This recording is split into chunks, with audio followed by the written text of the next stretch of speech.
Saudações, guerreiros alquimistas na vida. Sejam bem-vindos ao canal Tempo Negativo 25567.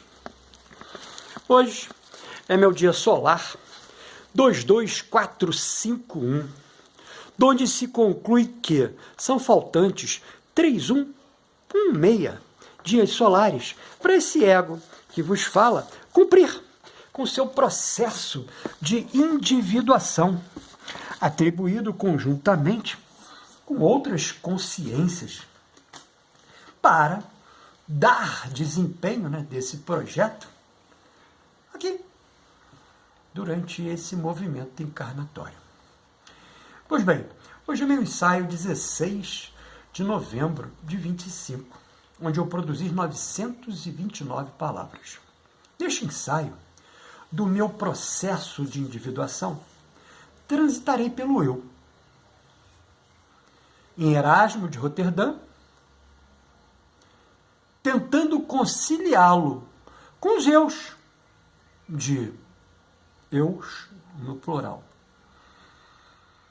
de John Locke, David Hume e Carl Gustav Jung.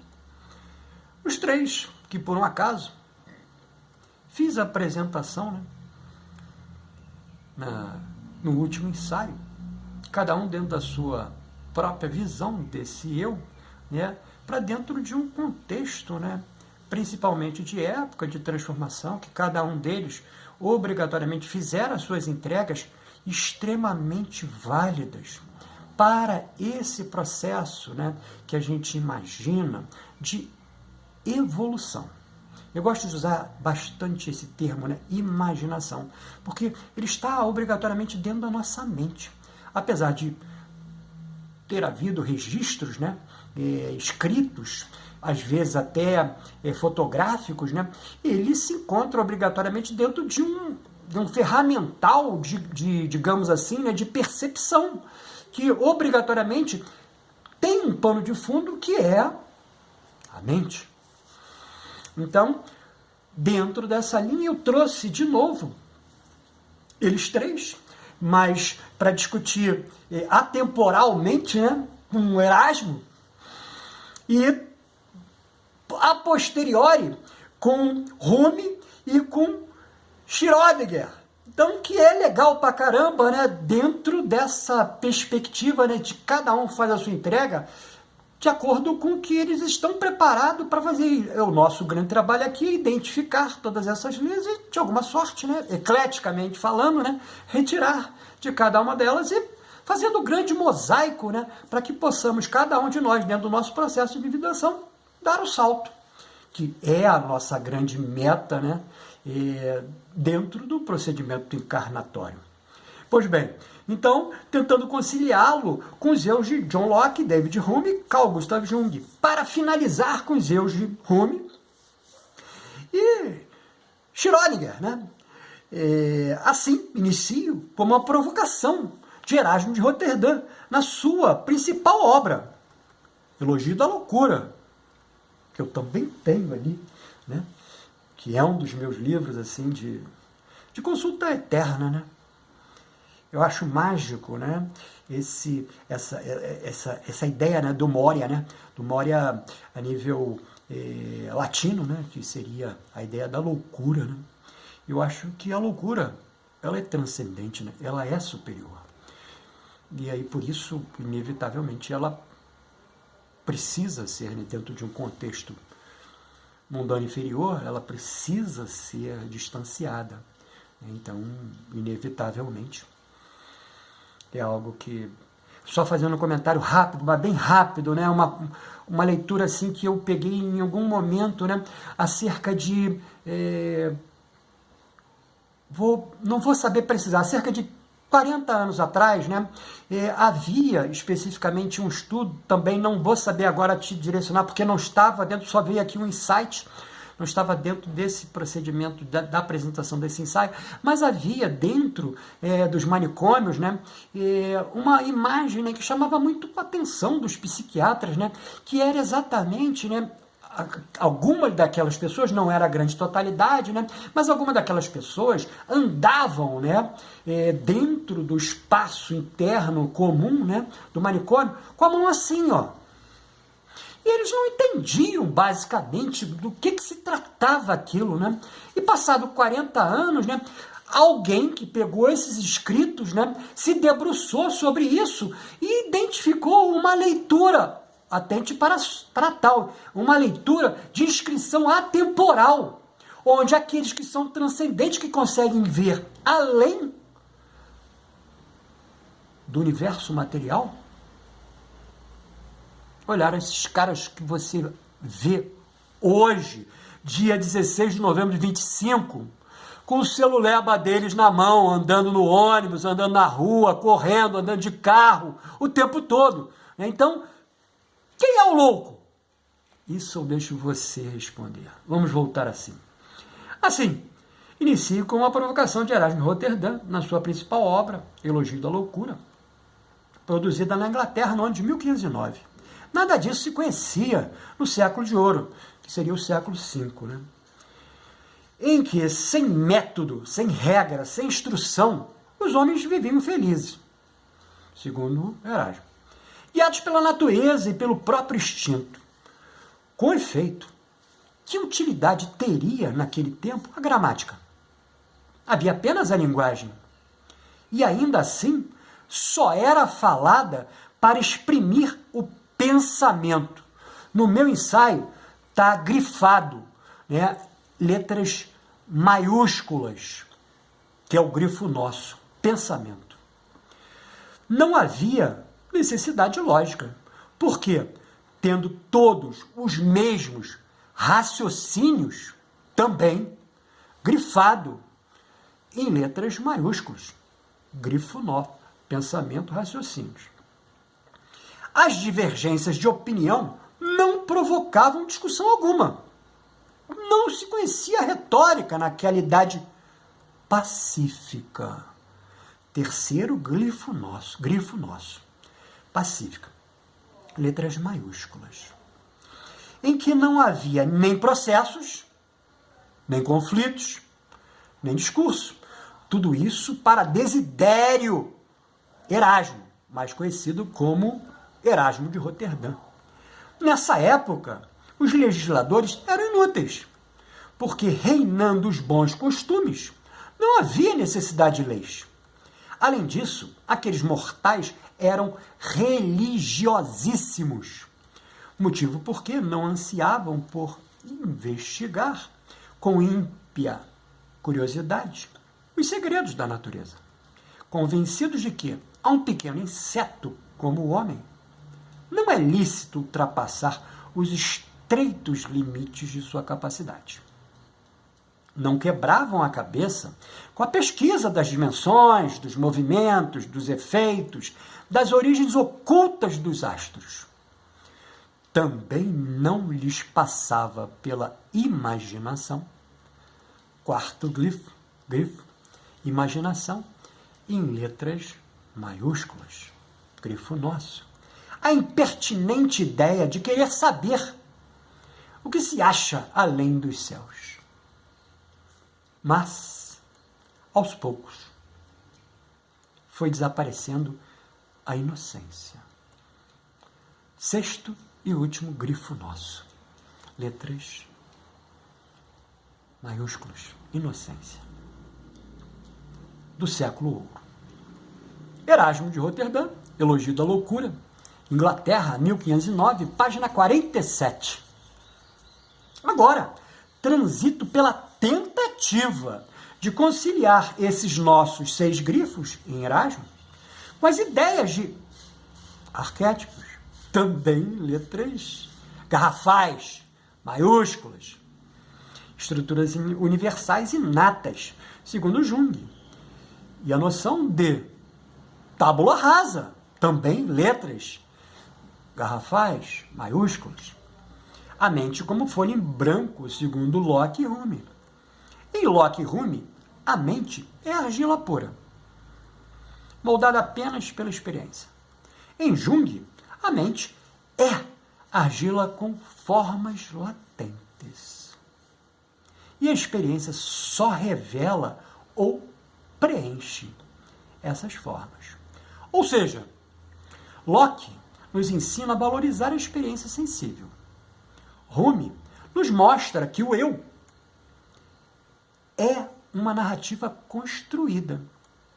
Jung nos revela que, mesmo assim, há padrões profundos guiando essa narrativa. Fazendo uma leitura integradora, pragmática e simbólica, reconhecemos, e aí nos quatro, que os 6 grifos de Erasmo se encontram aqui. Mente mundana, ego, como um conjunto de lembranças, papéis, hábitos, crenças. Aquilo que Locke e Rumi, e também Desidério, escreveram como formado por impressões e aprendizagens, que é necessário, funcional, porém, tem limite. Já a consciência, ou self, ou testemunha, ou essência, reconhecemos como a sensação imediata de ser antes das histórias. O lugar onde aparece pensar, sentir e perceber. Minha verbalização inicial, o laboratório. O lugar, o laboratório. Esclarecendo em tempo que Jung chama isso de self, em nível simbólico.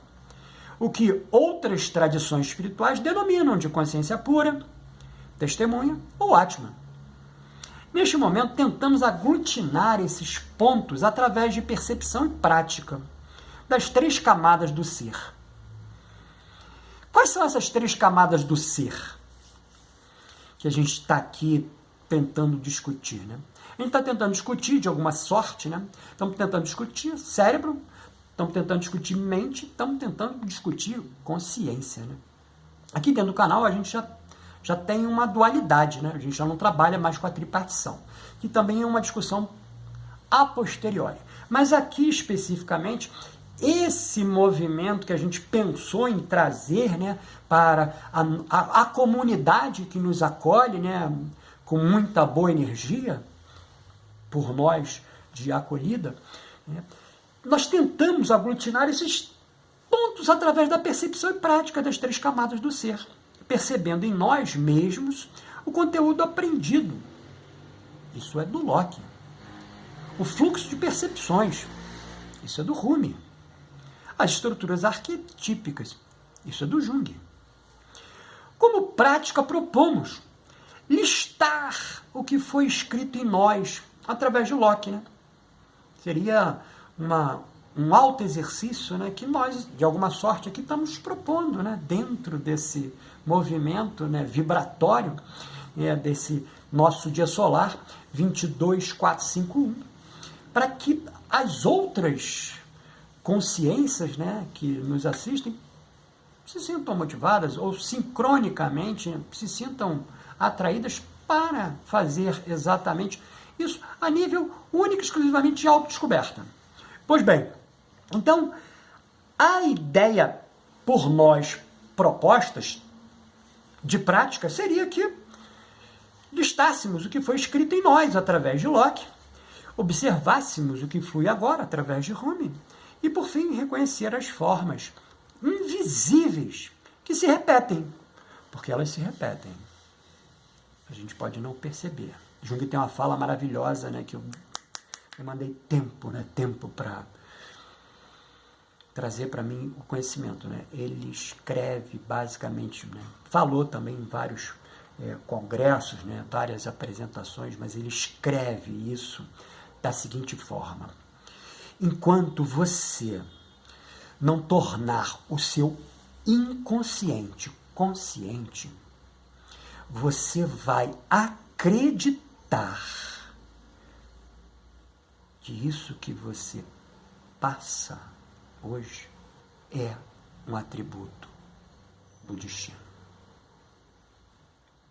Pensa sobre isso. Pois bem, e por fim reconhecer as formas invisíveis que se repetem através de Jung. essa prática é como retirar runas do inconsciente. Trouxe runas aqui para pensar também o imagético, né? A ideia da imagem, né? Pensar o Odin pendurado em Yggdrasil, né? Sangrando, materializando, né? A informação de um eu cósmico superior, né? Dentro de uma linha de estrutura mundana. Runas do inconsciente, que inevitavelmente poderemos começar a distinguir metaforicamente a tinta como conteúdo aprendido, a corrente de água como percepção e a marca d'água como arquétipo. Olha que legal!